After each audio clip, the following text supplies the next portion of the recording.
你们不知道全国已经有超过10个县市，去互联网查一下吧。什么重庆的璧山区，什么宁夏回族自治区的永宁县等等，查啥？这些政府机构在政府文件中设立了一个办公室，或者叫领导小组，叫砸锅卖铁办公室，或者叫砸锅卖铁专项工作组，或者砸锅卖铁领导小组。什么叫砸锅卖铁啊？就把当地政府下属所有的，甭管是住宅、房子、什么车子，任何东西，只要但凡是原有权利资源能把控的，全卖了，多便宜都卖了。卖了干嘛？公务员发拖欠的工资，让自己活下去，发以前欠的债的利息，本金是还不了了。所以大家愿意可以去看一下，什么叫砸锅卖铁？这中国特色，这不是搞笑，中国特色呀！你全世界都没有中国这种特色，这就是中国的特色。奇葩就是政府能成立砸锅卖铁领导小组、砸锅卖铁办公室，真就叫这4个字名字啊！政府文件我都有，就叫这4个字的名字。所以你说政府人家去跟你多收点什么什么刮地皮的钱，这个那个，人家也不容易，因为他自己都已经砸锅卖铁了。就是他砸锅卖铁，就等着你们卖儿卖女了，那肯定的呀。这样，他要都砸锅卖铁，就等于你们都要卖儿卖女了。有人说光地方穷吗？哪儿都穷啊！你们知不知道昨天在北京经营了20多年，因为我在英国常吃，在美国吃，在阿联酋吃，有一个中餐叫鼎泰丰。在北京经营了20年的鼎泰丰，所有的店全部宣布结束营业，不干了。原因是什么？收入太差。北京统计局的数据，2024年上半年，北京的规模以上餐饮企业净利润总额 1.8亿元，跟2023年相比，去年相比，同比下降88.8%。北京餐饮行业平均净利润多少？0.37%，不到1%，没听错。去查一下这数据。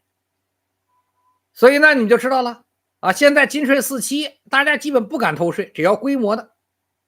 你就看看现在什么情况，就是惨到什么情况啊！网上还一堆小五毛在说啊，中国什么什么餐饮火爆，这个火爆那，你看看官方数据啊，你官方数据就惨的这样，同比下降，1年下降8.8%，相当于100%，什么概念？去想想，北京啊，餐饮。有人说那购物环境好，大家都消费，购物一样啊。7月份刚刚过这1个月，中国海南省离岛发布的统计局，海南省离岛免税销售同比去年下降35.9%， 1到7月份一共同比下降30.4%。啥意思？就是海南购物的也没人了，1/3没了。还有人说消费的人多吗？吃东西的人多吗？所以去想啊，就这种情况，对不起，北京、海南这种旅游城市都这样，所以大部分政府距离砸锅卖铁的日子不远了。那政府砸锅卖铁不远了，老百姓卖儿卖女就不远了。当然，这砸的锅卖的铁，就算是最后消耗了、消费了。就是这个卖了进来的钱，其实也没有特别多能进到政府所用的地方，因为腐败太厉害了啊！中国的腐败有多厉害？跟大家举个例子，上海大家知道吧？上海大家觉得是一个中国特别繁荣的城市吧？如果上海存在严重的腐败，你们大家有什么想法？我告诉大家，上海有特别严重的腐败，为啥？因为前天上海的互联网崩了，上海电信的互联网崩了，整个上海的电信的互联网断网了1个小时才修复。由于这1个小时，很多人大量损失啊，钱不能付了，因为所有的支付宝，中国都是支付宝、微信钱包，海外不一样，海外这个 Apple 钱包里断网也能使，中国不行啊，就是中国人给造成了大量经济损失，这个不重要，不聊。为什么跟大家说？因为我还找了人，上海电网是不可能断网的。当初给上海设计的城域网所有体系，比如说网络的光缆是双路环网，左环右环双环，一路坏了就能用另一路，绝对备份。服务器是镜像热备份，而且是多体系的镜像热备份，像镜子一样备份，就是所有数据同步传到2台以上的服务器上，一部分全崩了就用另一个，像镜子一样随时有。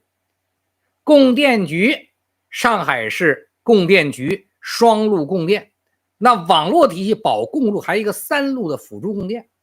那电信网络有大型自有的备用发电机跟超大容量的不间断电源 UPS 等等，所以逻辑上网络就根本不可能断网，地震都不断。两套完全不同物理条件体系的网络，没有天灾怎么断啊？那怎么断？豆腐渣工程呗，跟很多我们说高速公路建了不会倒，那要倒了一样，对吧？说这楼不会塌了一样，啥意思？这里面有贪腐，有偷工减料，有很多地方可能不是真的双套备份系统，对吧？可能有一套东西就是假的，有很多东西就根本出问题。而在形成这个体系的时候，建设的时候，这些钱就被贪腐了，对，就被贪腐了啊。那为什么能经过验收啊？因为这一堆人相关的肯定都拿到钱了。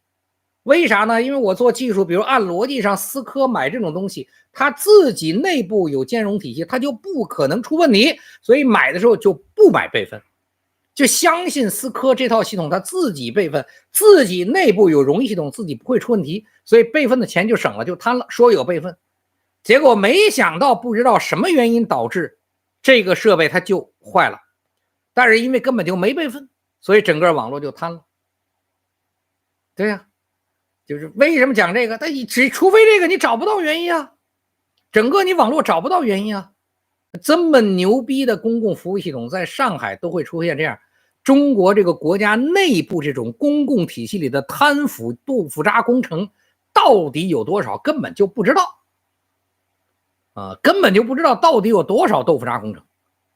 所以中国别遇见事儿，可未来还真就是多事之秋，就难了。所以在这种情况下，大家以后看见什么事儿都可能出现。不开玩笑 ，C919 降落前机器叉子折了，飞机趴地上都完全有可能，对吧？然后发现加工那个金属不过关，对呀，疲劳度有问题，这完全有可能啊！飞着飞着，整个机器舱盖没了，这完全有可能。为什么？因为飞机在飞的时候，大家都知道里面那个大气压为什么那么高的压？因为飞机在外面的时候气压低，它要保持飞机鼓胀，又收缩又鼓胀，不能跟里外相差太大了，不然金属疲劳度影响太大。那这个时候就需要金属和里面这些东西都要就系统配合的好。那配合不好呢？配合不好，那个金属的这个弹性收缩，因为里外的气压变化大，收缩太多了，那金属的疲劳度超标，那可能哪天飞着飞着，整个机顶盖就没了